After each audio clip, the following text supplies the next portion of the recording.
By the way, CBS News was forced to fork over edited Harris interview that Trump called out. They eventually had to force to send it over, and this is what the clip was. We've all remembered this, and I got to read a little bit more about this. This was the clip, and I'll tell you more about what's going on here. Go ahead, Rob. But it seems that Prime Minister Netanyahu is not listening. Well, Bill, the work that we have done has resulted in a number of movements in that region by Israel that were very much prompted by or a result of many things, including our advocacy for what needs to happen in the region. But it seems that Prime Minister Netanyahu is not listening. We're not going to stop pursuing what is necessary for the United States to be clear about where we stand on the need for this war to end. Okay, so that is atrocious. That's right. So watch this. The first one, she didn't even say anything. CBS News, owned by Paramount, has been ordered to release the unedited transcript footage of Vice President Kamala Harris' October interview on 60 Minutes after President Trump sued the network for $10 billion, alleging purposeful editing to harm him from the November 6th election. Trump-appointed FCC Chairman Brandon Carr responded, reopened the Center for American Rights complaint, which had been dismissed 4 days before Trump's second inauguration. CBS stated it would comply with the inquiry as we are legally compelled to do so. Trump took offense to Harris's response on the Israel-Hamas conflict, claiming CBS News doctored the footage to misrepresent him. A Face the Nation preview showed Harris giving what was called a word salad answer, but 60 Minutes aired a different portion of her response. CBS News defended the edit, says the same question, same answer, but time constraints requires a cut. And meanwhile, staffers are irate over talk of Paramount settling. And so this whole thing that's taking place, a CBS correspondent said we're helpless to whatever Shari and the bosses decide to do, but it's a real shame to think the news division is bargaining chip in the broader deal. CBS executive, including CEO Wendy McMahon and 60 Minutes executive producer Billy Owens, not the old Golden State guy, but different Bill Owens, oppose a settlement, fearing it would damage the show's reputation and demoralize staff. A court filing suggests the settlement talk may be underway as Trump's attorneys requested a deadline extension for responding to CBS's motion to dismiss. Is that the only clip? Is that the one clip, or is there multiple clips? Well, that's the clip, but is that the only one that they basically did? Well, that's the clip. That's what I'm asking. Yeah. Well, you know, okay, but that was atrocious. Because you know what that's considered. She gave like a complete word salad. And you know what that's considered? What? Election interference. That's what the problem is. And can we just point out one thing? How much more can Trump win? Okay, the biggest losers in corporate America, Meta, ABC, and soon to be CBS. Okay, they spent years censoring Trump, smearing his name, and now they're all going to be cutting freaking fat-ass checks. Like, for instance, Meta, they banned him after January 6th, Tom, and guess what? $25 million. Bingo. ABC, George Stephanopoulos said libel, rape, that whole situation, $15 million. Boom. And now CBS is sweating bullets, Pat, because that $10 billion lawsuit hanging over their head is like a guillotine because their parent company's begging the FCC to approve their merger. Who's in charge of the FCC now? Trump's there you go. So now it's like, oh, please settle, and let them all cry, bro. Let them all cry. Yeah. It's not about, guys, it's not about Trump. It's about the media thinking that they could slander and do whatever the hell they want with no consequences. But now, one by one, they're all going to freaking pay the price, and all their tails are between their legs. Good for them. Good. Well, there is a subtext here. And so when they say, we're helpless to whatever that's Sherry Redstone, and the bosses decide to do. It's real shame to think the news is a bargaining chip. They need the Federal Trade Commission and the FCC to approve the sale of Paramount and all the CBS assets to Skydance. Skydance is owned by almost all owned by a man named David Ellison, the son of Larry Ellison. And so David Ellison and Skydance want to buy Paramount, and they want the deal to go through. So Sherry wants David Ellison's money because he's buying it. Sherry Redstone wants the money. How do you get the money? You got the federal government's got to approve the deal. How do you approve the deal?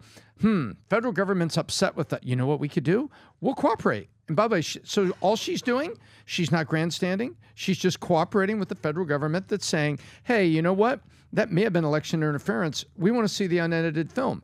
And CBS and you have 60 Minutes saying, we're not a bargaining chip. No.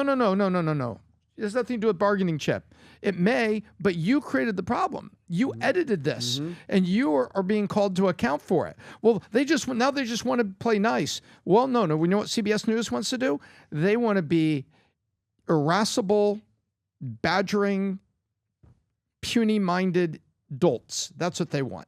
They want to hold their line to say, we're the media and we're against conservative and we want to do this. And they want CBS to keep funding it and defend them, even though they did something here. So that's the subtext going on here. Sherry Redstone would like the government to be in a good mood and say, you know what? Skydance deal that can go all the way through. It's going to happen. There you go. And the only way you do that is, oh, wait, Brendan Carr was appointed by Donald Trump. Oh, weird. Head of the FCC. Yep. So guess what? Good luck. There's a couple things woven in between here, and Adam, I think that's what's going on. Yeah, I mean, back to Kamala's word salad of an answer, that was a very important question because that was not one of the one or two biggest things that people were worried about in an election, but it was a major issue.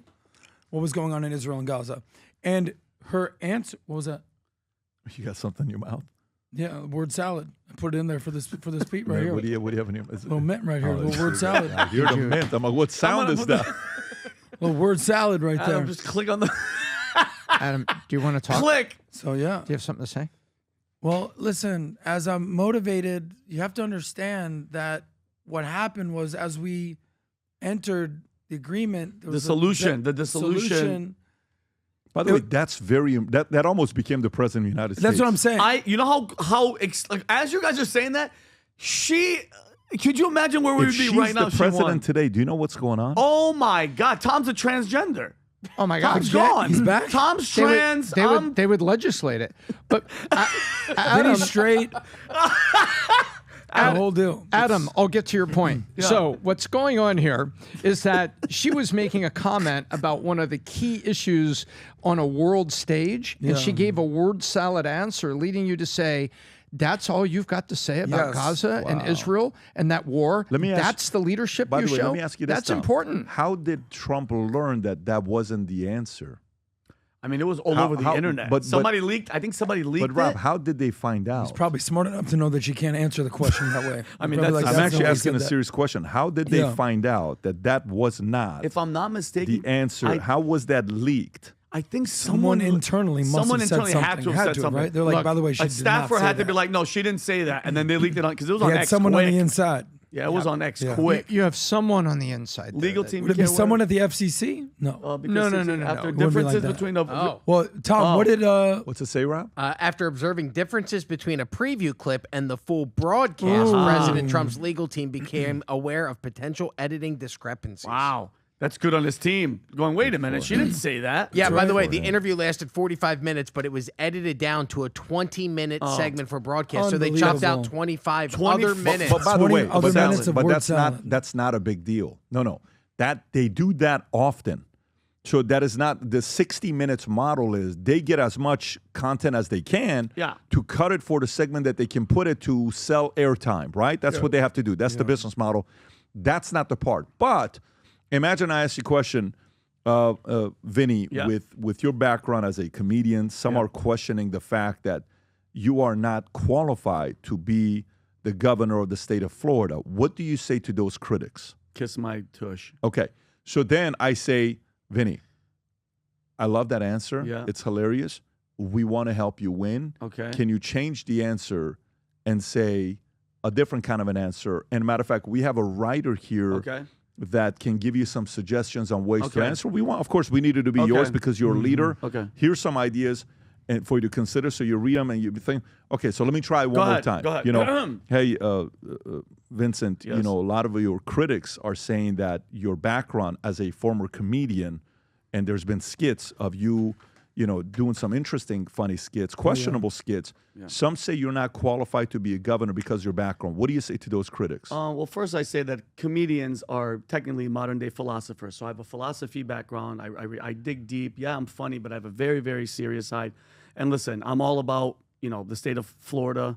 I want to make it grow. I want to make it, great again. That makes sense, and Thank that's you. exactly what we thought you were going to say. Thank you. I mean, that's kind of like that felt good. Can we keep that one? That's the part. That's kind of in essence. Hey, let's use something else and look at. But go back to that clip. And then we edit it this way. We also ask you, what do you think of if you were to meet Vladimir Putin? What would you say? And then our editor goes, "Hey, this will be funny. We're going to put the kiss my tush answer right after that." Yeah, that's so freaking All funny. right, so Valentine's Day. We're only how many days away from Valentine's Day? Exactly 10 days away. You got 10 days to place an order. So here's what we did. My wife's birthday is on Valentine's Day. February 14th is her birthday. And so it's a special day in our family. For some of you that were asking, I want to get something for my wife. She loves Valuetainment. She loves PBD Podcast. She watches the content.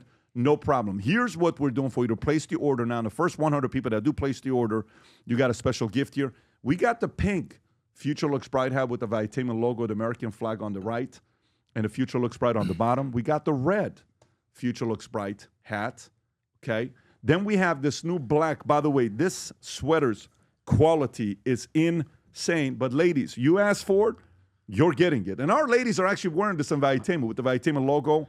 And on the back, that says Future Looks Bright. This looks so good that even Adam was thinking about wearing it because Adam likes black and silver. All the time. And then we have this red one here and a few others, pink hats that's out there as well. The red Valuetainment logo with the Future Looks Bright, this material. That sticks out? Oh, my God. Vinny, just feel the material that sticks out on the silver at the front. It's really soft and it's got an emboss to it. It's insane. Take a nap So on that thing. for the first 100 people that place an order for Valentine's Day, Rob, if you can go to the top, you get that sticker that says, I love VT, okay? Be my VT Valentine, which is kind of cool. The V and T are together as well. And you get the gold and black Valuetainment keychain. So if you get the stickers, you get to put the stickers. The other day I had this sticker that I'm putting on my phone. It says, I am VT. Stickers are going to, listen, I'm 46 and I still like stickers. But Valentine's Day, go to VTmerch.com. Place your order. We want 1 million people wearing the Future Looks Bright gear. Again, go to VTmerch.com. First 100 people to place an order. Get the keychain and the limited edition Valuetainment stickers being sent your way. If you enjoyed this video, you want to watch more videos like this, click here. And if you want to watch the entire podcast, click here.